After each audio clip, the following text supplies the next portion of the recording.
the boiler bill 2024. Thank you, sir. नियम 377 के अधीन आज जो मामले उठाने मैं उनकी अनुमति प्रदान करता हूं।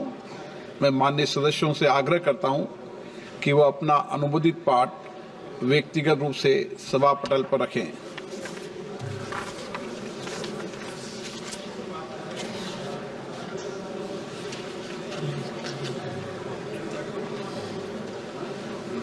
भारत के संविधान सभा द्वारा आज अंगीकार किए के 75 वर्ष पूर्ण होने के उपलक्ष्य में सदन एक व्यापक चर्चा संवाद के लिए यहाँ एकत्रित हुआ है। ये हमारी गौरवशाली यात्रा बहुत महत्वपूर्ण अहम पड़ाव पे है। मैं सभी माननीय सदस्यों से आग्रह करूंगा कि इस चर्चा में हम सकारात्मक और एक प्रेरणादायक चर्चा हो, ऐसा मेरा आग्रह है। माननीय राजनाथ सिंह जी।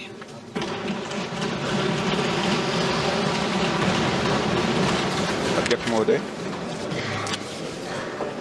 सबसे पहले आज जो है संसद पर हुए हमले की हम सभी जानते हैं बरसी है, तो मैं इस लोकतंत्र के मंदिर की रक्षा करने वाले अपने सारे शहीद सुरक्षा कर्मियों के प्रति अपनी हार्दिक श्रद्धांजलि अर्पित करता हूं, जिन्होंने की संसद की सुरक्षा में अपने प्राणों की आहुति दी है। अध्यक्ष महोदय, सबसे पहले मैं आपको धन्यवाद भी देना चाहता हूं कि आपने मुझे इस सदन में भारतीय संविधान के 75 वर्ष की यात्रा पूरी होने पर आयोजित इस चर्चा में भाग लेने का अवसर दिया है। हम सब सौभाग्यशाली हैं कि हम भारतीय संविधान के अमृत महोत्सव के अध्यक्ष महोदय हम साक्षी बन रहे हैं।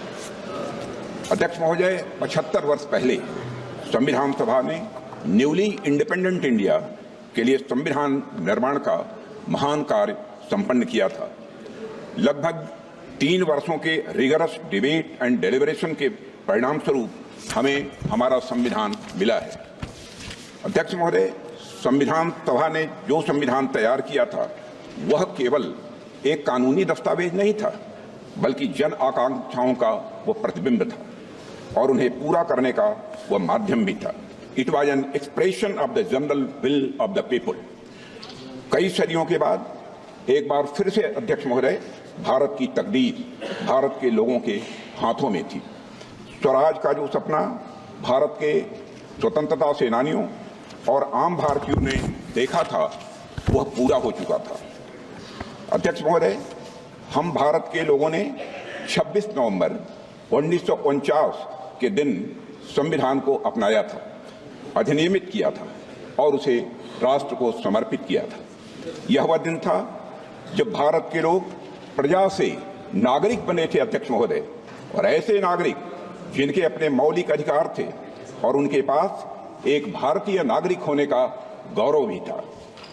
ऐसे नागरिक जो अपनी सरकार को चुन सकते थे और चुन ही नहीं सकते थे अध्यक्ष महोदय, सरकारों को बदल सकते थे। अब देश में राजा रानी का शासन नहीं था, राजतंत्र नहीं था और न तो ब्रिटिश तंत्र था, बल्कि जनता का शासन था और लोकतंत्र था। अध्यक्ष महोदय, मैं अपनी बात को आगे बढ़ाने से पहले संविधान को अंगीकार करने के 75 वर्ष पूरे होने के उपलक्ष्य में इस सदन और समस्त देशवासियों को हार्दिक बधाई देता हूं। अध्यक्ष महोदय, साथ ही भारत की आजादी और भारत के संविधान के निर्माण से जुड़े सभी महानुभावों के प्रति कृतज्ञता भी व्यक्त करता हूं और उन सभी को शीश झुकाकर नमन करता हूं। अध्यक्ष महोदय, हमारा संविधान सार्वभौम है, हमारा संविधान सर्वसक्षम है। हमारे संविधान की सार्वभौमिकता और सर्वसक्षमता का अंदाजा इसी बात से लगाया जा सकता है कि जहां एक ओर हमारा संविधान स्टेट यानी राज्य की जिम्मेदारियों को विस्तृत रूप से सूचीबद्ध करता है, वहीं नागरिकों को उनके संवैधानिक और मौलिक अधिकार भी प्रदान करता है। अगर एक लाइन में मुझे कहना हो तो मैं कह सकता हूं कि हमारा संविधान सामाजिक, आर्थिक, राजनीतिक और सांस्कृतिक जीवन के सभी पहलुओं को छूते हुए राष्ट्र निर्माण का यह मार्ग प्रशस्त करता है अध्यक्ष महोदय। साथ ही लोगों के लिए मॉरल ट्रेजेक्ट्री यानी नैतिक मार्ग भी बनाता है। इसी प्रकार हमारा संविधान जहां एक और कोऑपरेटिव फेडरलिज्म सुनिश्चित करता है, वहीं राष्ट्र की एकता को सुनिश्चित करने पर भी बल देता है। हमारा संविधान लेजिस्लेचर, एग्जीक्यूटिव और जुडिशरी को नागरिकों के हितों के लिए मिलजुल कर काम करने की शक्ति भी प्रदान करता है। साथ ही चेक्स एंड बैलेंसेस का भी सिस्टम यह संविधान प्रदान करता है, जिसे सभी संस्थाएं अपने संवैधानिक दायरे में रहकर वह काम कर सकें। अध्यक्ष महोदय, भारत का संविधान सिर्फ एक शासन प्रणाली स्थापित करने का ही कार्य नहीं करता है, बल्कि भारत के गौरव को पुनर्स्थापित करने का यह एक रोड मैप है अध्यक्ष महोदय। और साथ ही यह भारत को विश्व पटल पर सही स्थान दिलाने का रोड मैप है। भारत को पुनः एक आदर्श राष्ट्र बनाने का भी अध्यक्ष महोदय रोड मैप है। और यह रोड मैप है विकास का, रोड मैप है समता का, रोड मैप है न्याय का, रोड मैप है स्वतंत्रता का, बंधुता का, राष्ट्र की एकता और अखंडता को अक्षुण्ण रखने का। यह रोड मैप है नागरिकों की गरिमा सुनिश्चित करने का। अध्यक्ष महोदय, कुछ लोगों द्वारा हमारे संविधान को कॉलोनियल रूल यानी उपनिवेशवाद का उपहार मान लिया जाता है, या अक्सर हमारे संविधान को पश्चिमी देशों के संविधान से ली गई अच्छी बातों का एक संकलन मात्र मान लिया जाता है। अध्यक्ष महोदय, पिछले कुछ वर्षों में देश में एक ऐसा माहौल बनाने का प्रयास किया गया है कि संविधान एक पार्टी की विशेष देन है। इन सभी बातों में डेप्थ एंड ब्रेथ मैं मानता हूं कि दोनों की कमी है। अध्यक्ष महोदय, संविधान निर्माण में बहुत से लोगों की भूमिका को जानबूझकर नकार दिया गया है, जबकि सच्चाई यह है कि हमारा संविधान हमारी सिविलाइजेशनल वैल्यूज यानी सभ्यता एवं सांस्कृतिक मूल्यों का एक एक्सप्रेशन है। अध्यक्ष महोदय, हमारा संविधान स्वाधीनता संग्राम के हवन कुंड से निकला हुआ यह अमृत है। हमारा संविधान स्वतंत्रता सेनानियों के त्याग से सिंचित यह हमारा स्वाभिमान है। यह एक सीरीज ऑफ हिस्टोरिकल इवेंट्स का आउटकम है।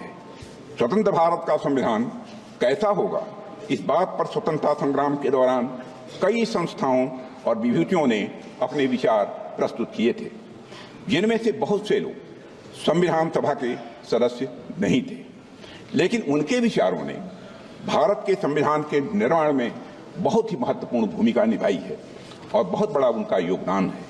हमें याद रखना चाहिए कि पंडित मदन मोहन मालवीय, लाला लाजपत राय, सरदार भगत सिंह, वीर सावरकर और ऐसे कई महापुरुषों के विचारों ने हमारे संविधान की भावना को मजबूत और समृद्ध किया है।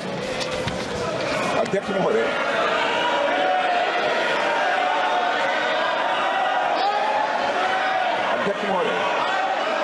हमारे प्रेरणा स्रोत डॉक्टर श्यामा प्रसाद मुखर्जी का मानना था कि संविधान कलेक्टिव इफोर्ट और कंसेंसस का रिजल्ट होना चाहिए।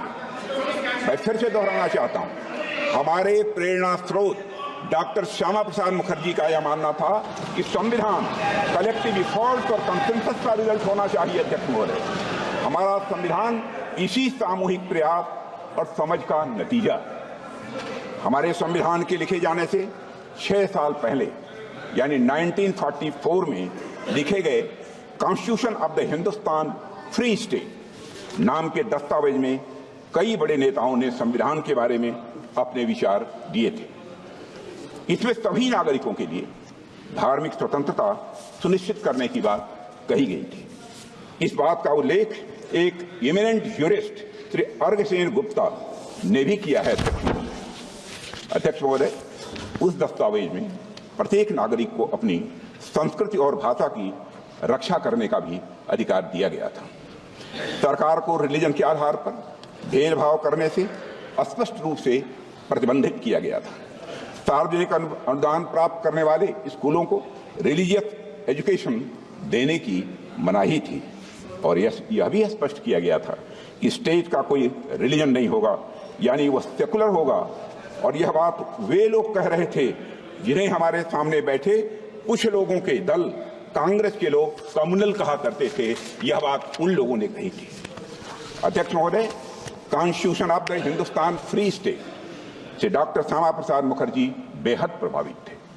और अगर हम संविधान सभा की बहस को ध्यान से पढ़ें तो पता चलता है कि उन्होंने राष्ट्रीय एकता के लिए और अलगाववादी प्रवृत्तियों पर अंकुश लगाने के लिए एक मजबूत संघ यानी स्ट्रांग यूनियन की आवश्यकता पर विशेष बल दिया था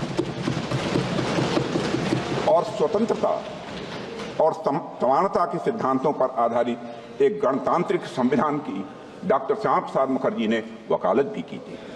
हमारे वर्तमान संविधान में भी इन्हीं मूल्यों को अध्यक्ष महोदय प्राथमिकता दी गई है, मगर इस बात का कहीं उल्लेख नहीं मिलता है। एक पार्टी विशेष द्वारा संविधान निर्माण के कार्य को हाईजैक और एप्रोप्रिएट करने की कोशिश हमेशा से की गई है।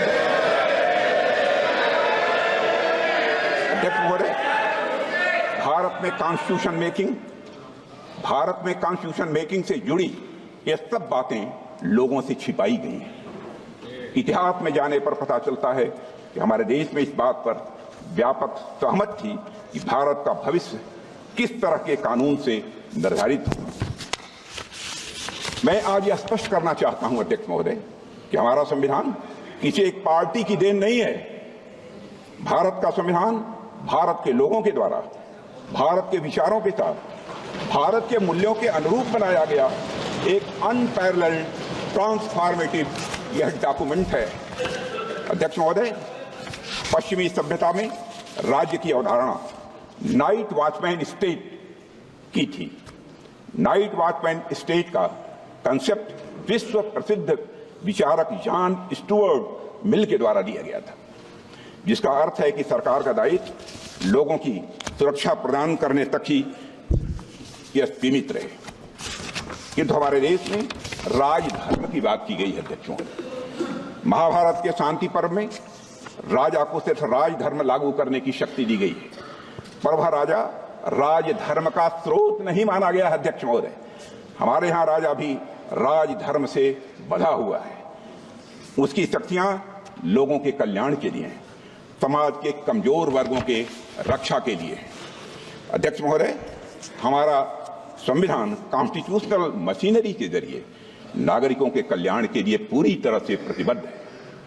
उनकी स्वतंत्रता सुनिश्चित करने के लिए भी यह प्रतिबद्ध है।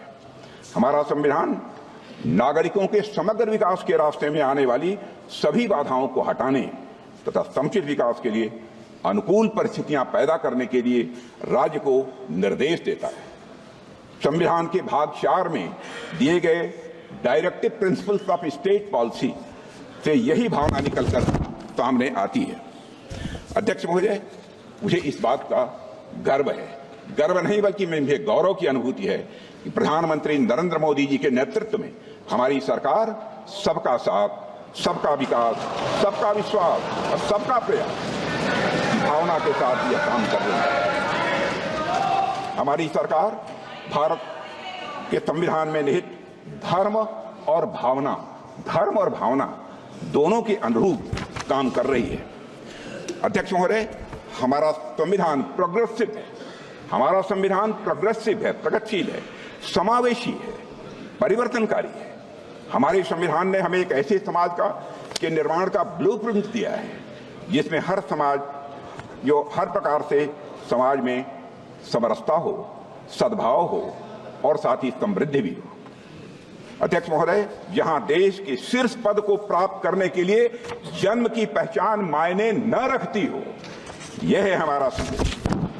जहां एक गरीब परिवार में जन्म लिया व्यक्ति भी प्रधानमंत्री बन सके, देश का और वह देश का राष्ट्रपति भी बन सके। संविधान क्रियान्वयन के कुछ वर्षों बाद ही संविधान की मूल भावना को ताक पर रख दिया गया था। अध्यक्ष महोदय, लेकिन हमारी सरकार ने संविधान के मूल्यों को खुले और सच्चे मन से स्वीकार किया है।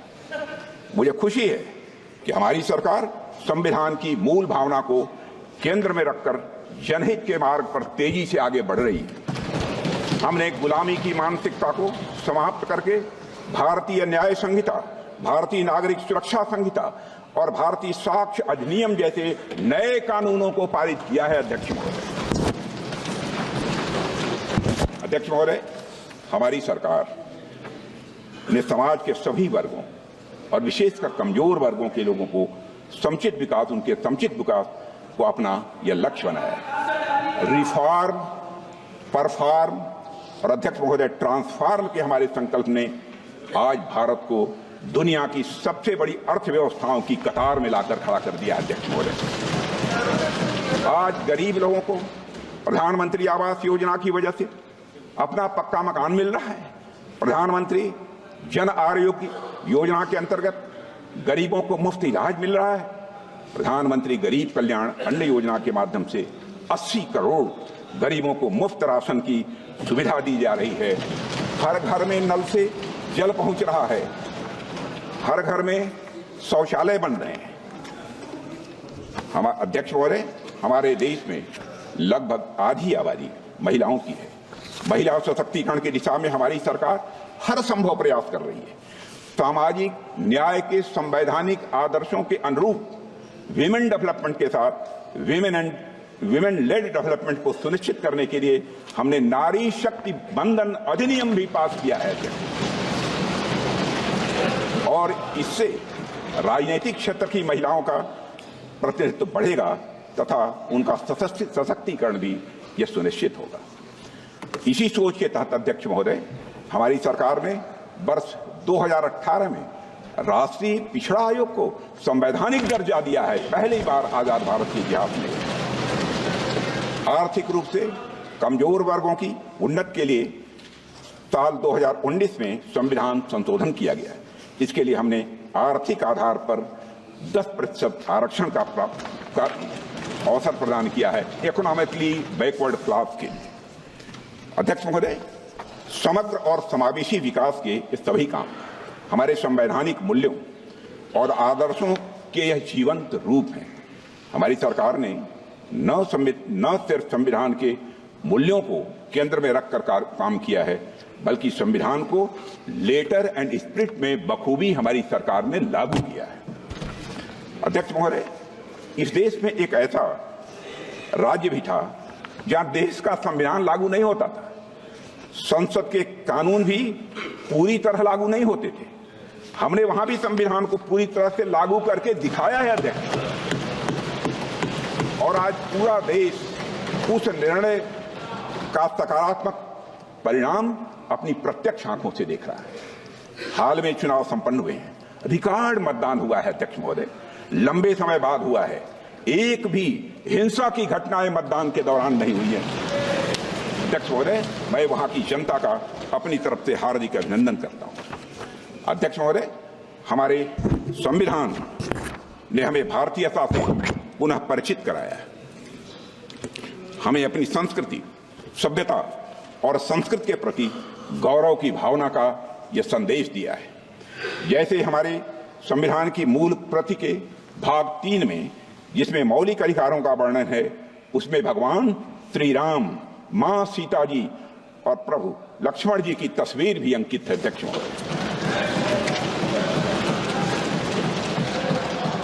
अध्यक्ष महोदय, संविधान की मूल प्रति के मुख पृष्ठ पर अजंता गुफाओं की पेंटिंग्स की छाप मिलती है, और अध्यक्ष महोदय, साथ ही कमल का फूल भी अंकित है। वह कमल का फूल यह दर्शाता है कि सदियों की गुलामी के दलदल से बाहर आकर अब एक संप्रभु और लोकतांत्रिक गणराज्य का उदय हो चुका है। हमारा संविधान और उसमें उकेरी गई आकृतियां हमारी सर्वोत्तम विरासत, समृद्ध इतिहास और महान परंपरा की यह वाहक है। इसी परंपरा को हम विकास भी, विरासत भी की भावना के साथ तेजी से आगे बढ़ा रहे हैं। हम सभी जानते हैं, भारत लोकतंत्र की जननी है। हमारे लोकतंत्र की महानता के बारे में बाबा साहब अंबेडकर ने संविधान सभा में भी कहा था, and I quote, there was a time when India was studded with republics and even where there were monarchies, they were either elected or limited. They were never absolute. It is not that Indians did not know parliament or parliamentary procedure. A study of the Buddhist Bhikshu Sanghas discloses that not only there were parliaments for the Sanghas, but they knew and observed all the rules of parliamentary procedure known to modern times. अध्यक्ष महोदय, हम ऐसी ही महान परंपरा का हिस्सा हैं और यह हम सभी के लिए गौरव और यह स्वाभिमान की बात है। अध्यक्ष महोदय, हमारा संविधान अथक परिश्रम और विचार विमर्श का यह परिणाम है। इसके निर्माण में शामिल सभी महानुभाव महान देशभक्त थे। Doctor B R. Ambedkar, Shri Alladi Krishna Swami Ayyar, Shri K M. Munshi, Shri Gopal Swami Ayyangar, Shri Pandit Jawaharlal Nehru, Sardar Vallabh Bhai Patel, doctor Rajendra Prasad. जो मैं बोल रहा हूं वो सच्चाई है। डॉक्टर राजेंद्र प्रसाद और डॉक्टर श्यामा प्रसाद मुखर्जी जैसे नेताओं ने हमारे संविधान के निर्माण में अपनी महत्वपूर्ण भूमिका निभाई है और अपना महत्वपूर्ण योगदान दिया है। HB. Kamat, PS. Deshmukh, R K. सिल्वा, शिवबनलाल सक्सेना, ठाकुरदास भार्गव, के.टी. शाह और हृदयनाथ कुंजरू आदि जैसी महान विभूतियों ने अपने अनुभव और ज्ञान से हमारे संविधान को समृद्ध किया है। ड्राफ्टिंग कमेटी के सलाहकार बी.एन. राव और इसके मुख्य मसौदाकार एस.एन. मुखर्जी अपने असाधारण योगदान के लिए आज भी याद किए जाते हैं। अध्यक्ष महोदय, अमूमन जब भी संविधान की बात की जाती है तो हम फाउंडिंग फादर्स की बात तो करते हैं, लेकिन फाउंडिंग मदर्स की बात नहीं करते। लेकिन आज मैं भारतीय गणतंत्र की उन फाउंडिंग मदर्स को भी अपनी श्रद्धांजलि अर्पित करना चाहता हूं, जिनका संविधान निर्माण में बहुत ही महत्वपूर्ण योगदान रहा है और जितना कि हमारे फाउंडिंग फादर्स का रहा है। यहां मैं एक ऐसी पुस्तक का उल्लेख करना चाहता हूं अध्यक्ष महोदय, जो संविधान सभा की उन महिला सदस्यों की भूमिका का वर्णन करती है जिनके योगदान का इतिहास द्वारा उचित मूल्यांकन नहीं किया गया था। Founding mothers of the Indian republic पुस्तक का नाम है founding mothers of the Indian republic, gender politics of the framing of the constitution नामक यह किताब संविधान की महिला सदस्यों का जीवन चित्रण करते हुए संविधान के निर्माण में उनके योगदान पर विस्तृत प्रकाश डालती है। जब 24 जनवरी 1950 को भारतीय संविधान पर अध्यक्ष महोदय जनप्रतिनिधियों द्वारा हस्ताक्षर किए गए तो उस दस्तावेज पर हस्ताक्षर करने वालों में 11 महिलाएं भी शामिल थी। उनके नामों का यहां पर मैं उल्लेख करना चाहूंगा और मैं मानता हूं कि उल्लेख करना इस संसद के समक्ष आवश्यक भी है। जी दुर्गाबाई, अम्मू स्वामीनाथन, अमृत कौर, दक्षिणायनी वेलायुधन, हंस मेहता, रेणुका रे, सुचिता कृपलानी, पूर्णिमा बनर्जी, बेगम कुदशिया, एजाज रसूल, कमला चौधरी और एनी मैस्करीन। अध्यक्ष महोदय, मैं समझता हूं कि सदन और देश के द्वारा अपनी संविधान सभा की इन महान महिलाओं को हर्ष ध्वनि के साथ उनकी सामूहिक सराहना की जानी चाहिए।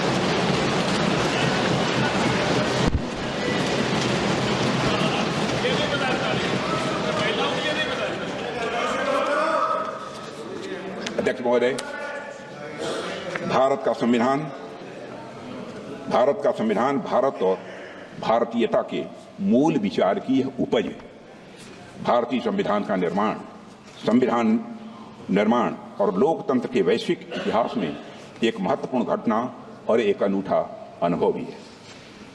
अध्यक्ष महोदय, जब अन्य एशियाई और अफ्रीकी देश उपनिवेशवाद से मुक्त हुए थे तो उनका संविधान कॉलोनियल रूलर्स का एक पार्टिंग गिफ्ट था। इसके विपरीत भारतीयों ने अपना संविधान अपने लिए खुद रचा है। यह हम सबके लिए गौरव की बात है। अध्यक्ष महोदय, कई पोस्ट कॉलोनियल डेमोक्रेसीज और उनके संविधान ज्यादा लंबे समय तक टिक नहीं पाए, लेकिन भारतीय संविधान तमाम ऑनस्लॉट्स और चैलेंजेस के बावजूद बिना अपनी मूल भावना को खोए दुनिया के सबसे बड़े लोकतंत्र को बनाए रखने में महत्वपूर्ण भूमिका निरंतर निभा रहा है। अध्यक्ष महोदय, मैं मानता हूं कि इसकी बड़ी वजह है भारतीय समाज में लोकतांत्रिक मूल्यों के प्रति प्रतिबद्धता, न्यायविधि और संविधान के प्रति आदर और सम्मान का भाव। और आज जब हम संविधान के 75 वर्ष पूरे होने का अमृत महोत्सव मना रहे हैं, तो मैं इस अवसर पर संविधान की भावना की रक्षा सुनिश्चित करने में सर्वोच्च न्यायालय की भूमिका की भी मैं सराहना करना चाहता हूं। अध्यक्ष, संविधान के कस्टोडियन और इंटरप्रेटर के रूप में सुप्रीम कोर्ट की भूमिका को सहज रूप से हम सब स्वीकार करते हैं। अध्यक्ष महोदय, और अध्यक्ष महोदय, आज संविधान की रक्षा करने की बात की जा रही है। अध्यक्ष महोदय, आज संविधान की रक्षा करने की बात की जा रही है। यह हम सभी का कर्तव्य है। और अध्यक्ष महोदय, लेकिन हमें यह भी समझने की जरूरत है कि किसने संविधान का सम्मान किया है और किसने संविधान का अपमान किया है।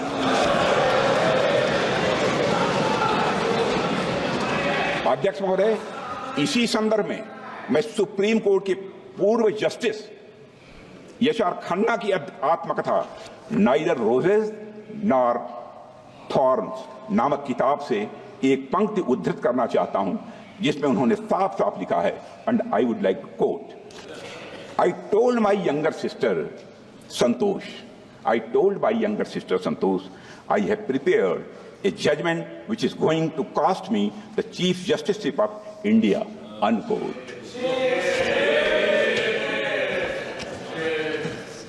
1976 की में घटना घटी, मैं 1976 में घटी। इसी घटना और इन लाइनों का संदर्भ आप में से अधिकांश लोग जानते होंगे। जस्टिस यशआर खन्ना ने ADM Jabalpur versus Shivkant Shukla case में तब की कांग्रेस सरकार के खिलाफ डिसेंटिंग जजमेंट दिया था। अध्यक्ष महोदय, जस्टिस खन्ना यह स्वीकार करने के लिए तैयार नहीं थे कि किसी भी हालत में सरकार द्वारा किसी नागरिक से उसके जीने का हक और अदालत में न्याय मांगने का अधिकार यह छीन लिया गया। अपने डिसेंटिंग जजमेंट के लिए जस्टिस खन्ना को क्या कीमत चुकानी पड़ी है, यह बात भारतीय लोकतंत्र के सबसे काले अध्याय के पन्नों में अंकित है। अध्यक्ष महोदय, इसी तरह वर्ष 1973 में भी सभी संवैधानिक मूल्यों को ताक पर रखकर तब की कांग्रेस सरकार ने justice JM Shelat, KS Hegde और एएन ग्रोवर को सुपरसीड करके सीनियरिटी में चौथे नंबर के जज को भारत का मुख्य न्यायाधीश बना दिया। अध्यक्ष महोदय, इन तीनों जजों का सिर्फ एक अपराध था कि वे तीन लोग सरकार के सामने नहीं झुके। उन तीनों जजों ने एक तानाशाह सरकार की शक्तियों को संवैधानिक दायरे में बांधने की पूरी कोशिश की। अध्यक्ष महोदय, यहां मैं एक महत्वपूर्ण बात जोड़ना चाहता हूं। यह किसी व्यक्ति पर हमला नहीं था, यह सिर्फ किसी व्यक्ति विशेष के अधिकारों का हनन नहीं था, बल्कि यह संविधान पर हमला था। यह हमारे संविधान को सबवर्ट करने का एक महापाप था। अध्यक्ष महोदय, और मुझे हैरानी होती है कि आज इस कृत्य को अंजाम देने वाली पार्टी संविधान के संरक्षण की बात करती है। अध्यक्ष महोदय, मैं इस सदन में यह कहना चाहता हूं कि कांग्रेस के मित्रों ने अनेक मौके पर संविधान और संवैधानिक भावनाओं का निरादर किया है। उन्हें कभी भी संस्थानों यानी इंस्टीट्यूशंस की इंडिपेंडेंस और ऑटोनॉमी हजम नहीं हुई। अध्यक्ष महोदय, उन्होंने हमेशा एक कमिटेड जुडिशरी, कमिटेड ब्यूरोक्रेसी और कमिटेड इंस्टीट्यूशन बनाने का काम किया। अध्यक्ष महोदय, कांग्रेस पार्टी ने हमेशा संविधान को राजनीतिक हित साधने का एक माध्यम बनाया और उसकी मूल भावना को तहस नहस करने का कांग्रेस ने काम किया है। अध्यक्ष महोदय, उनके मुंह से संविधान की रक्षा जैसी बातें मैं समझता हूं शोभा नहीं देती है। अध्यक्ष महोदय, आज मैं देखता हूं कि विपक्ष के कई नेता संविधान की प्रति अपनी जेब में रखकर घूमते हैं। असल में उन्होंने बचपन से ही यही सीखा है उन्होंने पीढ़ियों से अपने परिवार में संविधान को जेब में ही रखे थे।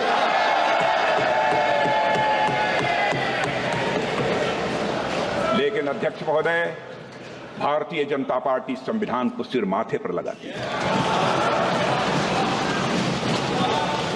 हमारा कमिटमेंट संविधान के प्रति पूरी तरह से साफ है। हमने कभी भी किसी इंस्टीट्यूशन की इंडिपेंडेंस और ऑटोनॉमी के साथ खिलवाड़ नहीं किया। एक भी कोई ऐसी मिसाल नहीं मिली। संविधान के मूल्य हमारे लिए कहने या दिखाने भर की बात नहीं है अध्यक्ष महोदय। कहने या दिखाने भर की यह बात नहीं है। संविधान के मूल्य, संविधान के द्वारा दिखाया गया मार्ग, संविधान के सिद्धांत हमारे मन में, वचन में, कर्म में हर जगह दिखाई पड़ेंगे। अध्यक्ष महोदय, हमारे संविधान निर्माताओं ने हमें एक लिविंग डॉक्यूमेंट दिया है। लिविंग डॉक्यूमेंट दिया है अध्यक्ष महोदय, जो युगानुकूल परिवर्तन की जरूरत के साथ तेजी से आगे बढ़ रहा है। बाबा साहब अम्बेडकर से अन्य संविधान निर्माताओं ने भी यह माना था कि संविधान भविष्य की सभी संभावनाओं को नहीं भांप सकता है। इसलिए उन्होंने आने वाली पीढ़ियों को उसमें संशोधन करने का भी अधिकार दिया था। प्रधानमंत्री श्री नरेंद्र मोदी जी के नेतृत्व में हमारी सरकार ने पिछले 10 वर्षों में जो भी संवैधानिक संशोधन किए हैं, मैं दावे के साथ कह सकता हूं, उन सभी का उद्देश्य सिर्फ और सिर्फ संवैधानिक मूल्यों को सशक्त करना था अध्यक्ष महोदय। सामाजिक कल्याण था अध्यक्ष महोदय, लोगों का सशक्तिकरण था अध्यक्ष महोदय। हमने अनुच्छेद 370 को निरस्त किया ताकि भारत की अखंडता सुनिश्चित हो। नारी शक्ति बंधन अधिनियम से महिलाओं के सामाजिक व आर्थिक सशक्तिकरण का मार्ग हमने प्रशस्त किया है। आर्थिक रूप से कमजोर वर्ग के लिए 10% आरक्षण भी सामाजिक न्याय की यह भावना से ही प्रेरित था अध्यक्ष महोदय। और अध्यक्ष महोदय, 70 वर्षों से हमारा पुराना टैक्सेशन सिस्टम करोड़ों उद्यमियों के लिए तो एक समस्या था ही, यह देश की एकता में भी बाधक था। हमने जीएसटी कानून बनाया। यह कार्य फेडरलिज्म के संवैधानिक सिद्धांत को कायम रखते हुए सभी को साथ लेकर चलने की हमारे प्रयास को यह दर्शाता है। अब जीएसटी काउंसिल में राज्यों की सहमति से अध्यक्ष महोदय, जीएसटी काउंसिल में राज्यों की सहमति से टैक्स दरें निर्धारित की जाती हैं। इसमें ease of doing business ranking में सुधार हुआ है। लोगों का जीवन अध्यक्ष महोदय यह आसान हुआ है। अध्यक्ष महोदय, जीएसटी काउंसिल के माध्यम से हमने कोऑपरेटिव फेडरलिज्म को मजबूत किया है। इस बात को सुप्रीम कोर्ट ने अपने फैसले में भी स्वीकार किया है। भारत के पूर्व मुख्य न्यायाधीश जस्टिस डीवाई चंद्रचूड़ ने इस कानून की प्रशंसा करते हुए कहा था, the amendment in the constitution to reflect and embody the GST is to my mind a classical example of the collaborative cooperative federalism. Doctor Shyama Prasad Mukherjee ने कहा था, the constitution is not just a set of rules, it is the spirit of India seeking its destiny. मुझे कहते हुए हर्ष अध्यक्ष महोदय, Bharatiya Janata party ने हमेशा बाबा साहब भीमराव अंबेडकर और संविधान सभा की भावनाओं के प्रति पूरी तरह से निष्ठा रखते हुए संविधान को एक गाइडिंग प्रिंसिपल मानकर काम किया है। अध्यक्ष महोदय, कांग्रेस की तरह हमने संविधान को कभी राजनीतिक हित साधने का जरिया नहीं बनाया है। मैं दावे के साथ इस बात को कह सकता हूं। हमने संविधान को जिया है। हमने सजग और सच्चे सिपाही की तरह संविधान के खिलाफ की जा रही साजिशों का सामना किया अध्यक्ष, और उसकी रक्षा के लिए बड़े से बड़े कष्ट भी हमने उठाए। 2003 में जब श्रद्धेय अटल बिहारी वाजपेयी जी प्रधानमंत्री थे, तब हमने सुशासन को मजबूत करने के लिए 91वें संशोधन में मिनिमम गवर्नमेंट और मैक्सिमम गवर्नेंस की भावना से मंत्रिपरिषद के आकार को सीमित कर दिया था। इस संशोधन ने दल विरोधी कानून के तहत जरूरी बदलाव भी किए थे ताकि भ्रष्टाचार पर लगाम लगाई जा सके और राजनीतिक स्थिरता को बढ़ावा मिले। अध्यक्ष महोदय, आप आजाद भारत का इतिहास देख लीजिए। कांग्रेस ने सिर्फ संविधान संशोधन ही नहीं किया है, बल्कि मेरा आरोप है दुर्भावना के साथ साथ धीरे धीरे संविधान को बदलने का प्रयास किया है। पंडित जवाहरलाल जी नेहरू जब प्रधानमंत्री थे, तो लगभग 17 बार संविधान में बदलाव किया गया। श्रीमती इंदिरा गांधी जी के समय पर लगभग 28 बार संविधान में बदलाव किया गया। श्री राजीव गांधी के समय पर लगभग 10 बार संविधान में बदलाव किया गया। मनमोहन सिंह जी के समय लगभग 7 बार संविधान में बदलाव किया गया। कांग्रेस सरकारों द्वारा किए गए अधिकांश संवैधानिक संशोधन या तो विरोधियों और आलोचकों को चुप कराने के लिए किए गए या तो गलत नीतियों को लागू करने के लिए किए गए। अध्यक्ष महोदय, आप पहले संविधान संशोधन को ही ले लीजिए। आप पहले संविधान संशोधन को ही ले लीजिए। साल 1950 में प्रेस में कांग्रेस सरकार की गलत नीतियों की आलोचना हो रही थी। हमारे प्रेस के मित्र भी सुन रहे होंगे। ऐसे में तब की कांग्रेस की सरकार ने आरएसएस के साप्ताहिक प्रकाशन ऑर्गेनाइजर और मद्रास से निकलने वाली पत्रिका क्रॉस रोड्स को प्रतिबंधित कर दिया और इसका विरोध करते हुए ऑर्गेनाइजर के संपादक श्री के.आर. मलकानी ने लिखा था, I would like to quote, to threaten the liberty of the press, for the sole offense of the non-conformity to official view may be a handy tool for tyrants, but only a crippling curtailment of the civil liberty in a free democracy. A government can always learn more bona fide criticism of the independent thinking citizens than the fulsome flattery of the sultans. sultans का मतलब चापलूस होता है। अखिल अध्यक्ष महोदय, मलकानी जी और RSS ने, राष्ट्रीय स्वयंसेवक संघ ने सरकार के आदेश को सुप्रीम कोर्ट में चुनौती दी और सुप्रीम कोर्ट ने सेंसरशिप आदेश को रद्द कर दिया और सरकार के निर्णय को असंवैधानिक घोषित कर दिया था। अध्यक्ष महोदय, आज संविधान का लाभ अलापने वाली कांग्रेस पार्टी ने सुप्रीम कोर्ट के आदेश का सम्मान करने की जगह मई 1951 में ही संवैधानिक संशोधन करके नागरिकों के freedom of speech and expression को कुचल दिया था। देश में पहला आम चुनाव भी नहीं हुआ था, कांग्रेस के पास कोई जनादेश भी नहीं था, लेकिन हड़बड़ी में पहला संविधान संशोधन कर दिया गया जिससे आलोचकों को चुप किया जा सके और अभिव्यक्ति की आजादी को कुचला जा सके। अध्यक्ष महोदय, हम सभी जानते हैं कि संविधान निर्माण में बाबा साहब अम्बेडकर की अग्रणी भूमिका थी, लेकिन बहुत कम लोग यह जानते हैं कि संविधान लागू होने के बाद कांग्रेस सरकार द्वारा मौलिक अधिकारों को कमजोर करने के प्रयासों के खिलाफ बाबा साहब हमेशा लड़ते रहे। जब कांग्रेस सरकार ने 1954 में संविधान में चौथा संशोधन लाकर मौलिक अधिकारों को कमजोर करने की कोशिश की तो बाबा साहब अम्बेडकर ने इसके खिलाफ कहा था। I would like to quote, I am sorry to say that this attitude of treating the fundamental rights with contempt as though there were no consequence, that they could be trodden upon at any time with the convenience of the majority or the wishes of the party chief is an attitude that may easily lead to some dangerous consequences in the future.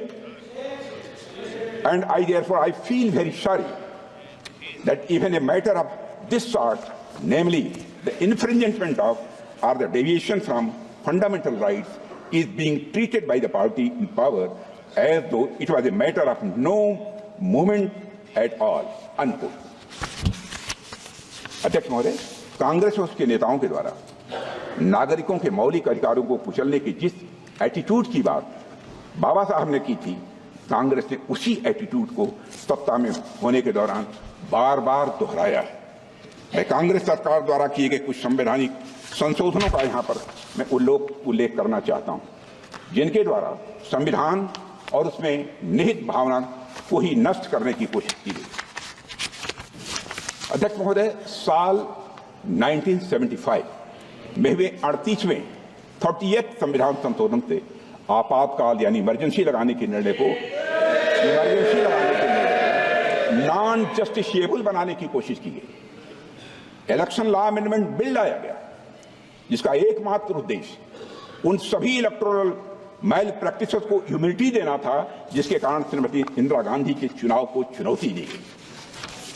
कल्पना कर सकते हैं अध्यक्ष महोदय, एक निंदनीय संशोधन जो अंततः लैप्स हो गया वह था 1976 में किया गया।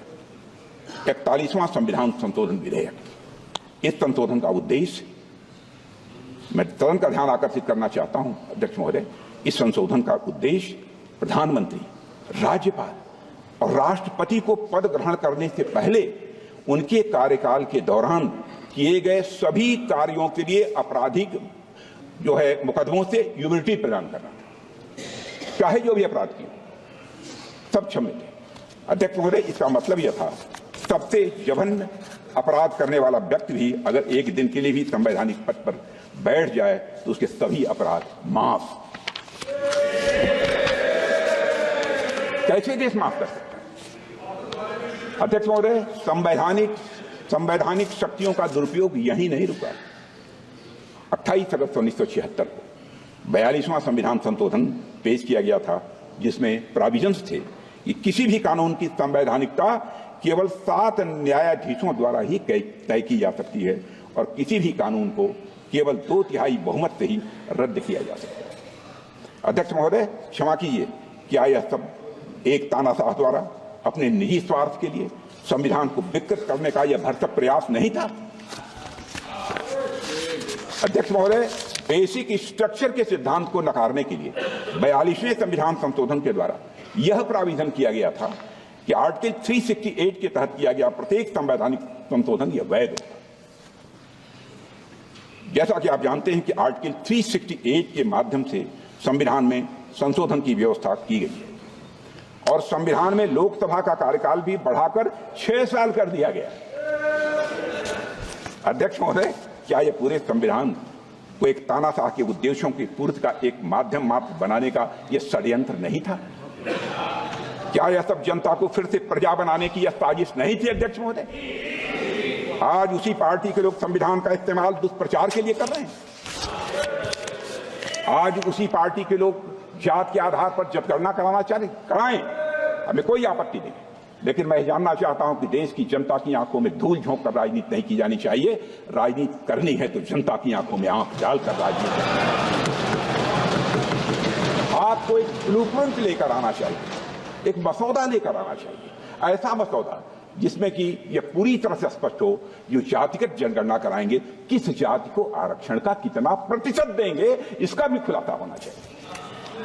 और मैं चाहूंगा कि ऐसा मसौदा तैयार होता है तो अध्यक्ष महोदय, यदि यह संसद सहमत हो, यदि आपकी अनुमति हो, तो उस पर संसद में चर्चा भी हो सकती है।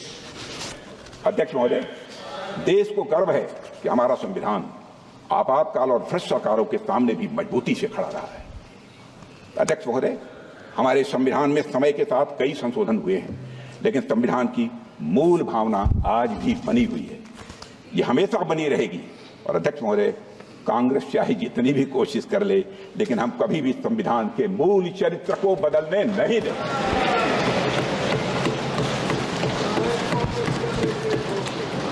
आप इतिहास देखें, हमने आपातकाल के काले दिनों में भी संविधान के मूल चरित्र को चोट पहुंचाने के हर प्रयास का मजबूती के साथ विरोध किया था। लाखों की संख्या में संविधान के सिपाहियों ने जेल की यातना झेली है। मैं स्वयं इन यातनाओं का भुक्त होगी हूं। 18 महीने मैं भी जेल रहा हूं। 2 महीने तक हमने तन्हाई काटी है, सॉलिटरी सेल काटी है। अध्यक्ष महोदय, जेल में रहते हुए मेरी मां की मृत्यु हो जाने पर मुखाग्नि देने के लिए हमको पेरोल तक नहीं दिया गया। अध्यक्ष महोदय, कांग्रेस ने कभी संविधान, न संवैधानिक मूल्यों और न संवैधानिक संस्थाओं का सम्मान किया है। कांग्रेस के नेताओं ने हमेशा पर्सनल इंटरेस्ट को कॉन्स्टिट्यूशनल वैल्यूज और इंस्टीट्यूशनल डिग्निटी के ऊपर रखा। एक डॉक्यूमेंट फैक्ट है कि 1973 में 3 सीनियर मोस्ट जजेज को सुपरसीड करने के फैसले से तत्कालीन राष्ट्रपति श्री बीबी गिरी जी सहमत नहीं थे, पर तत्कालीन प्रधानमंत्री ने अपनी जिद, हट और राजनीतिक दंभ के कारण राष्ट्रपति के पद का सम्मान नहीं किया। अध्यक्ष महोदय, आज संविधान के तथाकथित हितैषी ये भूल जाते हैं कि श्रीमती इंदिरा गांधी ने 50 बार आर्टिकल 356 का दुरुपयोग करके चुनी हुई सरकारों को गिराने का काम किया। अध्यक्ष महोदय, 100 बात की एक बात, जब भी कांग्रेस नेताओं को सत्ता और संविधान में से एक को चुनना था तो उन्होंने सबसे पहले सत्ता को चुना है, संविधान को। मैं यहां पर अध्यक्ष महोदय उत्तर प्रदेश से जुड़ी हुई कुछ घटनाओं की मैं जरूर यहां पर चर्चा करना चाहूंगा, क्योंकि मेरे कार्यकाल की हैं जब मैं वहां अध्यक्ष था। 6 दिसंबर 1992 को मैं श्री कल्याण सिंह जी के मंत्रिमंडल में शिक्षा मंत्री था। दोपहर 11:30 बजे अयोध्या में एक विवादित ढांचा के गुंबद में आंशिक क्षति पहुंचने की जानकारी मिली, और जब 3-4 घंटे के बाद इस बात की पुष्टि हुई कि वहां ढांचे में भारी तोड़फोड़ हो चुकी है, तो शाम 5 बजे श्री कल्याण सिंह जी की सरकार ने राज्यपाल को इस्तीफा सौंप दिया। अध्यक्ष महोदय, आपका विशेष रूप से ध्यान आकर्षित करना चाहता हूं, इस्तीफा दे दिया कल्याण सिंह ने, परंतु सभापति महोदय आश्चर्य की बात है कि पूर्ण बहुमत की सरकार का इस्तीफा स्वीकार नहीं किया गया और कुछ घंटे के बाद बर्खास्तगी का आदेश कर दिया गया। यह संवैधानिक व्यवस्था के दुरुपयोग का पहला उदाहरण मैंने अपने राजनीतिक जीवन में देखा है। सभापति महोदय, मैं तो सिर्फ अपने द्वारा अनुभव किए गए कुछ प्रयोग बताना चाहता हूं। 22 अक्टूबर 1997 को मैं भारतीय जनता पार्टी उत्तर प्रदेश का अध्यक्ष था। श्री कल्याण सिंह जी हमारी गठबंधन सरकार के मुख्यमंत्री थे। हमने अपना बहुमत सदन के पटल पर साबित कर दिया था। विधानसभा अध्यक्ष स्वर्गीय श्री केसरीनाथ त्रिपाठी जी ने सरकार के बहुमत सिद्ध होने का निर्णय भी सुना दिया था, किंतु फिर भी विपक्षी दल एक झुंड बनाकर, जिसमें हमारे कांग्रेस के मित्र थे, उत्तर प्रदेश के राज्यपाल के पास गए और राज्यपाल ने यह कह दिया, उन्हें लगता है कि सरकार के पास बहुमत नहीं है। अध्यक्ष महोदय, जबकि हम बहुमत सिद्ध कर चुके, अर्थात विधानसभा में बहुमत सिद्ध करने के बाद भी किसी सरकार को बर्खास्त कर दिया गया और रात में ही कैबिनेट ने बर्खास्तगी का निर्णय लेकर अनुमोदन के लिए राष्ट्रपति को भेज दिया। सभापति महोदय, मुझे याद है कि उस समय मेरे साथ रात्रि में 12 बजे वहां चल के हम सभी विधायक अगले दिन राष्ट्रपति भवन के बाहर देश के मीडिया के सामने 240 विधायकों की संख्या के साथ हम वहां पर मौजूद थे। उस समय उत्तर प्रदेश की विधानसभा 425 की होती थी। मैं आभार व्यक्त करना चाहूंगा देश के तत्कालीन राष्ट्रपति और दलित समाज से आने वाले देश के पहले राष्ट्रपति श्री KR नारायणन का, जिन्होंने इस अन्याय को देखते हुए अपने संवैधानिक अधिकार का प्रयोग करते हुए उस समय कांग्रेस सरकार की कैबिनेट की संस्कृति को पुनर्विचार के लिए लौटा दिया। समाचार पत्रों ने उस समय जो शीर्षक दिया था, राष्ट्रपति महोदय के फैसले के बाद जो शीर्षक दिया था समाचार पत्रों ने अपनी खबरों का, president steps in to save democracy, president steps in to save democracy. राष्ट्रपति महोदय, मैं दूसरा उदाहरण देना चाहूंगा और यह भी मेरा स्वयं का अनुभव किया हुआ है। 22 फरवरी 1998 देश में लोकसभा के चुनाव चल रहे थे। अचानक हमारे गठबंधन के कुछ विधायक समर्थन वापसी का पत्र राज्यपाल को देते हैं और राज्यपाल बगैर सरकार को बहुमत साबित करने का मौका दिए हमारी सरकार को बर्खास्त करके दूसरे मुख्यमंत्री को शपथ दिला देते हैं।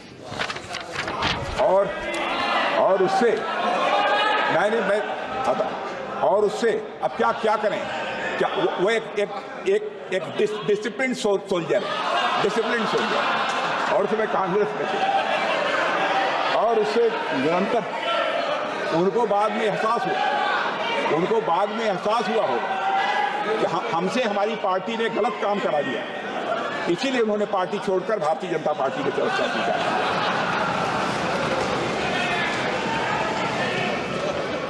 तब अध्यक्ष महोदय, और उससे तुरंत बहुमत साबित करने के लिए भी नहीं कहते।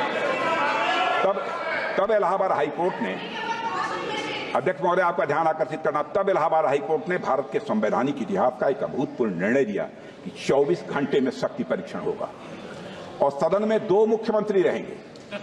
आपने ऐसा कभी सुना नहीं होगा और जो बहुमत पाएगा वही मुख्यमंत्री माना जाएगा। सभापति महोदय, ये दोनों घटनाएं भारत के संवैधानिक इतिहास की यात्रा में एक काला अध्याय जरूर हैं, परंतु संविधान कैसे लोकतंत्र को बचा सकता है उस दृष्टि से ये अंधेरे में प्रकाश स्तंभ की तरह है। हम सबसे बड़े दल के रूप में उभरे, हम और जदयू चुनाव पूर्व सबसे बड़े गठबंधन थे। इसके बावजूद हमारे पास बहुमत था, परंतु हमें सरकार बनाने नहीं दी जा रही थी। जब मामला सर्वोच्च न्यायालय में गया तो पहली बार झारखंड के तत्कालीन राज्यपाल और तत्कालीन केंद्र सरकार पर तल्ख टिप्पणी करते हुए सर्वोच्च न्यायालय ने फ्रॉड ऑन कॉन्स्टिट्यूशन जैसी बात कही थी। यह झारखंड की घटना है जिसका मैं यहाँ पर उल्लेख करना चाहता हूँ। उसके विस्तार में मैं अध्यक्ष महोदय नहीं गया। अध्यक्ष महोदय, मैं भारत के संसदीय और संवैधानिक इतिहास में यदि मील के पत्थर गिनाना चाहूं तो 1995 में जब जनेवा में, मैं प्रतिपक्ष का ध्यान विशेष रूप से अध्यक्ष महोदय आपके माध्यम से आकर्षित करना चाहता हूं। 1995 में जब जनेवा में संयुक्त राष्ट्र संघ में पाकिस्तान कश्मीर को लेकर भारत के खिलाफ प्रस्ताव ला रहा था, उस समय कांग्रेस की तत्कालीन सरकार से कश्मीर मुद्दे पर घनघोर विरोध के बावजूद तत्कालीन नेता प्रतिपक्ष हम सबके श्रद्धेय अटल बिहारी वाजपेयी, जो भारतीय प्रतिनिधिमंडल का नेतृत्व करते हुए नरसिम्हा राव सरकार का पक्ष प्रस्तुत करने के लिए जनेवा गए और विदेश की धरती पर सारा श्रेय नरसिम्हा राव जी की सरकार को दिया था हमारे लीडर अपोजिशन श्रद्धेय अटल बिहारी वाजपेयी। और भारत की धरती पर आकर फिर भारत वहां विदेश में तो जाकर उन्होंने सरकार का, केंद्रीय सरकार का समर्थन किया था, लेकिन भारत की धरती पर आकर उन्होंने सरकार का फिर से मुखर विरोध किया। सभापति महोदय, आज जब मैं देखता हूं कि हमारे कई नेता विदेश की धरती पर जाकर भारत के बारे में न जाने क्या क्या कहते हैं,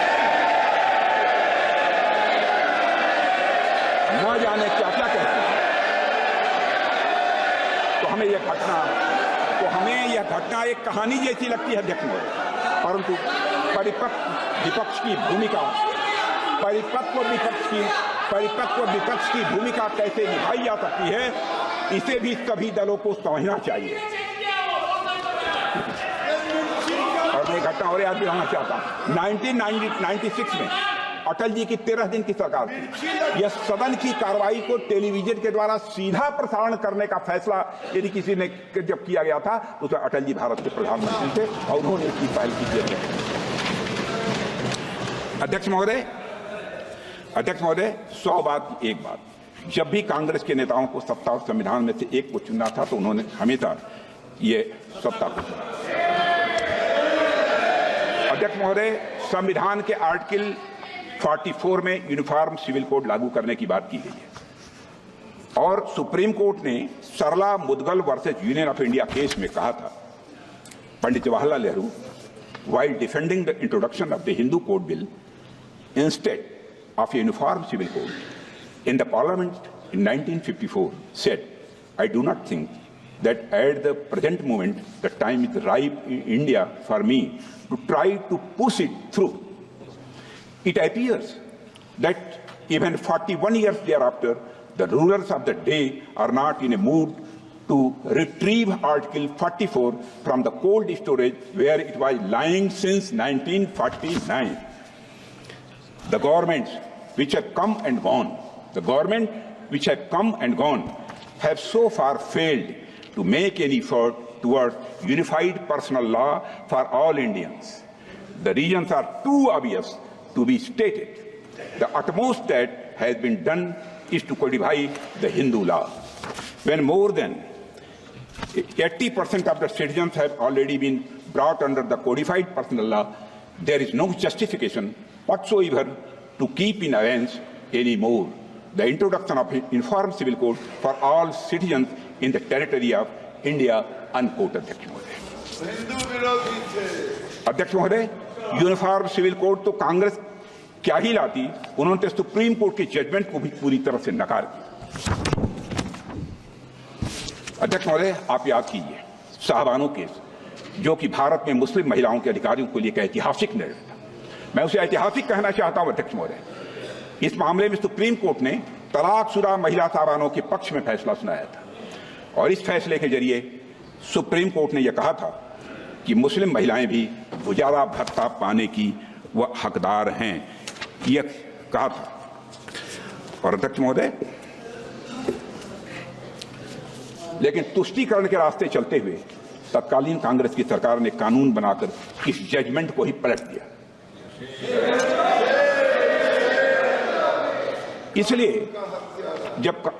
इसलिए जब कांग्रेस के लोग जो हमेशा तुष्टीकरण की राजनीति करते आए हैं, लेकिन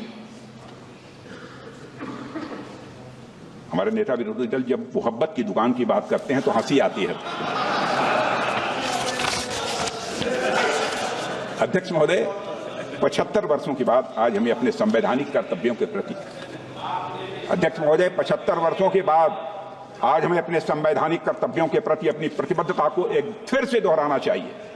और अध्यक्ष महोदय, भारत का संविधान भारतवासियों की आकांक्षाओं की पूर्ति के लिए, उनके मौलिक अधिकारों की रक्षा के लिए एक सशक्त माध्यम साबित हुआ है। यह बात मैं दावे के साथ कहता हूं।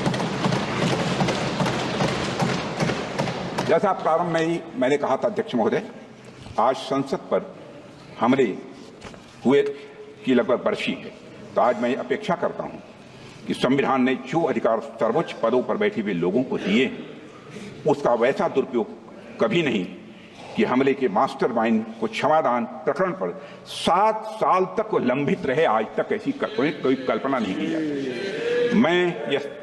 मैं समझता हूं संकल्प लेना चाहिए कि राष्ट्रीय रक्षा के मुद्दों पर संवैधानिक शक्तियों का दुरुपयोग कभी न हो, यह संसद को सुनिश्चित करना चाहिए। अध्यक्ष महोदय, आज जब हम अपने संविधान के 75 साल पूरे होने के साक्षी बने हैं, तो हमें अधिकारों से एक कदम आगे बढ़कर अध्यक्ष महोदय अपने कर्तव्यों की तरफ भी ध्यान देना चाहिए। अध्यक्ष महोदय, भारतीय संस्कृति में धर्म का एक महत्वपूर्ण स्थान है, इसको कोई नकार नहीं सकता। धर्म के अनेकों अर्थ हैं अध्यक्ष महोदय। मंदिर में जाकर पूजा करना, मस्जिद में जाकर इबादत करना, गिरजाघर में सजदा करना, यही धर्म नहीं है। धर्म के अनेकों अर्थ हैं, पर इनमें जो सबसे महत्वपूर्ण है कर्तव्य, सबसे महत्वपूर्ण है वह कर्तव्य है। हमारे धर्म ग्रंथों में धर्म का अर्थ मूलतः कर्तव्य ही है। धर्म शब्द यह ऋग्वेद में 56 बार आता है, 56 टाइम, और लगभग सभी स्थान पर इसका उपयोग कर्तव्य के अर्थ और संदर्भ में ही किया गया है अध्यक्ष महोदय। और अध्यक्ष महोदय, भारत की संस्कृति में उसके धर्म, मूल्य, इतिहास सभी में कर्तव्यों के निर्वहन की बातें की गई। अध्यक्ष महोदय, भारत एक लोकतांत्रिक देश है और किसी भी लोकतंत्र में उसका संविधान ही उसका सबसे महत्वपूर्ण दस्तावेज या यूं कहूं सैक्रेड डॉक्यूमेंट माना जाता है। यही कारण है कि सर्वोच्च पदों पर बैठे सभी व्यक्तियों को इस संविधान में मौजूद शपथ को पद ग्रहण करने से पहले दोहराना पड़ता है। मैं अपने कर्तव्यों का श्रद्धापूर्वक और शुद्ध अंतःकरण से निर्वहन करूंगा कि आपके ही समक्ष यह शपथ लेनी पड़ती है। अध्यक्ष महोदय, यह केवल कुछ शब्द नहीं है, बल्कि भारत के लोकतंत्र की अंतरात्मा है। यह एक संवैधानिक दायित्व होने के साथ साथ एक नैतिक दायित्व भी है। और यह अक्सर कहा जाता है कि भारत विविधता का देश है। भारत विभिन्न धर्मों, विश्वासों, मान्यताओं, रीति रिवाजों और परंपराओं का देश है। लेकिन इस जीवंत विविधता के बीच जो हमें एक सूत्र में बांधता है अध्यक्ष महोदय, वह है हमारा संविधान। अध्यक्ष महोदय, यहां मैं ग्रैनविल ऑस्टिन ने अपनी बहुचर्चित किताब the Indian constitution cornerstone of the nation में लिखा है कि हमारे संविधान निर्माताओं ने भारतीय संविधान में राष्ट्र के आदर्शों और उसे प्राप्त करने के लिए इंस्टीट्यूशंस और प्रोसीजर दोनों को एक समान महत्व दिया है। जिन आदर्शों को उन्होंने सबसे अधिक महत्व दिया वे हैं राष्ट्रीय एकता, अखंडता, लोकतांत्रिक और समतामूलक समाज। अध्यक्ष महोदय, हमारे संविधान निर्माताओं ने इन्हें प्राप्त करने के लिए सामाजिक और आर्थिक परिवर्तन का रास्ता अपनाया, पर उनके जेहन में एक बात पूरी तरह से साफ थी कि यह सामाजिक और आर्थिक परिवर्तन केवल संवैधानिक और लोकतांत्रिक संस्थानों का उपयोग करते हुए लोकतांत्रिक भावना के साथ लाया जाए, यह उनकी मंशा थी। ग्रैनविल ऑस्टिन ने अपनी किताब में एक महत्वपूर्ण बात लिखी है जिसका मैं उल्लेख करना चाहूंगा। वो बात यह थी कि संविधान निर्माताओं को यह विश्वास था कि सामाजिक एकता, सामाजिक क्रांति और लोकतंत्र को अलग अलग हासिल नहीं किया जा सकता है, बल्कि यह एक सीमलेस वेब के 3 अलग अलग स्ट्रैंड हैं। And I would like to quote Adhyaksh Mahoday, without national unity, democracy would be endangered and there could be a little progress towards social and economic reform. And without democracy and reform, the nation would not hold together. And with these three strands, the framers had spun a seamless wave. Unquote. अध्यक्ष महोदय, हमारे संविधान ने हमेशा नागरिक और राज्य, व्यक्ति और समाज के बीच एक हार्मोनियस बैलेंस बनाने में बहुत ही महत्वपूर्ण भूमिका निभाई है। एक प्रसिद्ध jurist, former chief justice of USA John Marshall ने कहा था, constitution is framed for ages to come, constitution is framed for ages to come, but its course can not always be tranquil. जिसका अर्थ है कि संविधान की रचना सदियों के लिए होती है, मगर उसकी यात्रा चुनौतीपूर्ण होती है। अध्यक्ष महोदय, हमारे संविधान निर्माता आजादी के आंदोलनों से प्रेरित थे, ये हम सभी जानते हैं। वे सभी दूरदर्शी थे, लेकिन भविष्य में आने वाली सभी चुनौतियों और उनके समाधानों को संविधान में सम्मिलित करना संभव नहीं था, किसी भी सूरत में संभव नहीं था। पिछले 7.5 दशकों में संविधान को बहुत सी चुनौतियों का सामना करना पड़ा है अध्यक्ष महोदय, पर हम सबको इस बात का गर्व होना चाहिए कि हमारे संविधान की स्पिरिट ऑफ रेजिलियंस है कि हम उन सभी चुनौतियों का सामना पूरी दृढ़ता से कर पाए हैं। पिछले 75 वर्षों में अध्यक्ष महोदय ऐसे कई अवसर आए हैं जब भारत के सर्वोच्च न्यायालय ने अपने फैसलों के माध्यम से लोगों के मौलिक अधिकारों की रक्षा की है और वह लोकतंत्र को मजबूत किया है। और इन सभी ऐतिहासिक फैसलों के पीछे जो आदर्श, सोच और मापदंड थे, वे सभी हमारे संविधान में निहित हैं। और भारतीय संविधान वह आदर्श था अध्यक्ष महोदय जिसके माध्यम से दुनिया का सबसे बड़ा लोकतंत्र यह अस्तित्व में आया था। यह एक चार्टर था अध्यक्ष महोदय जिसने एक प्राचीन सभ्यता को आधुनिकता और बड़े सामाजिक और आर्थिक सुधार के मार्ग पर इसने अग्रसर किया।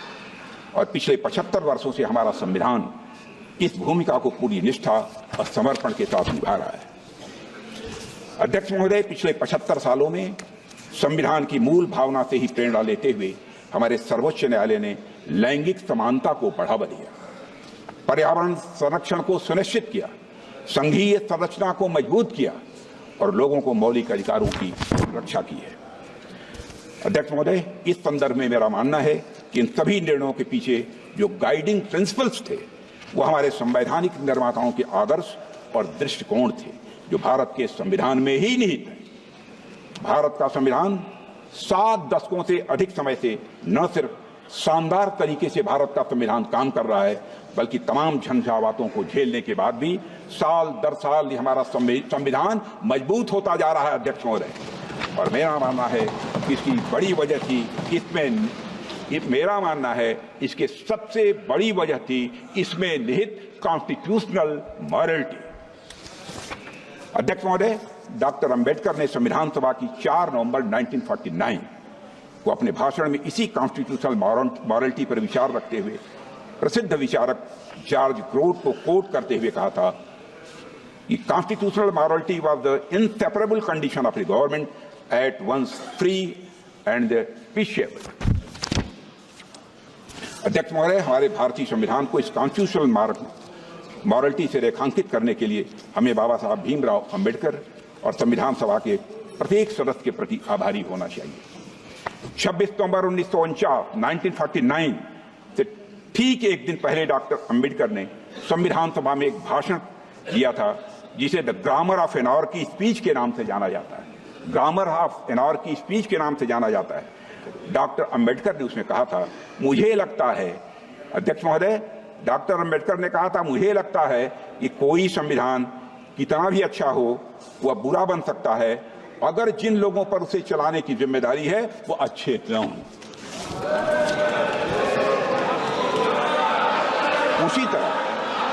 उसी तरह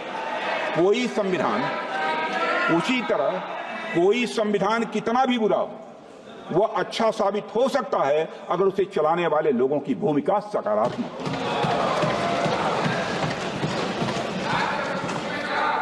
ये राजनीति का चरित्र है।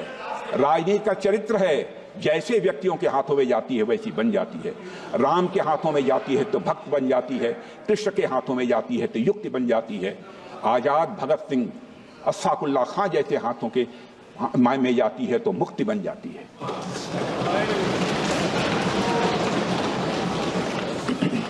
अंत में बाबा साहब अम्बेडकर द्वारा कही गई अध्यक्ष महोदय एक बहुत ही महत्वपूर्ण बात मैं आप सभी के बीच रखना चाहता हूं। उन्होंने कहा था कि by independence we have lost the excuse of blaming the British for anything going wrong. Again, I would like to repeat it. By independence, we have lost the excuse of blaming the British for anything going wrong. If hereafter things go wrong, we will have nobody to blame except ourselves. अध्यक्ष महोदय, इस बात को हमें हमेशा याद रखना चाहिए। अध्यक्ष महोदय, इस बात को हमेशा याद रखना चाहिए। हमारा संविधान सबसे उत्कृष्ट दिमागों की एक कड़ी मेहनत और दृष्टि का परिणाम है। हमारा संविधान हर मामले में एक महान दस्तावेज है अध्यक्ष महोदय। यह हमारे फाउंडिंग फादर्स और फाउंडिंग मदर्स का हम सभी के लिए सबसे बड़ा उपहार है अध्यक्ष महोदय। अब यह हमारा कर्तव्य है कि यह सुनिश्चित करें कि हम संविधान की पवित्रता को किसी भी सूरत में भंग न होने दें और यह संवैधानिक यात्रा अनवरत जारी रहे, इसके लिए पूरी शक्ति से काम करें। अध्यक्ष महोदय, मैं विश्वास के साथ कह सकता हूं, गौरव की अनुभूति करते हुए कर सकता हूं कि हमारे प्रधानमंत्री मोदी जी के नेतृत्व की सरकार चाहे जो भी कीमत चुकानी पड़े, संविधान की पवित्रता को किसी भी सूरत में अध्यक्ष महोदय भंग नहीं होने, और यह कर्तव्य हमारे किसी भी अन्य दायित्व से बड़ा होना चाहिए। यह कर्तव्य किसी भी अन्य दायित्व से बड़ा होना चाहिए अध्यक्ष महोदय। इन्हीं शब्दों के साथ अपनी वाणी को विराम देता हूं। आप सभी को बहुत बहुत धन्यवाद। जय भारत, जय हिंद, जय संविधान।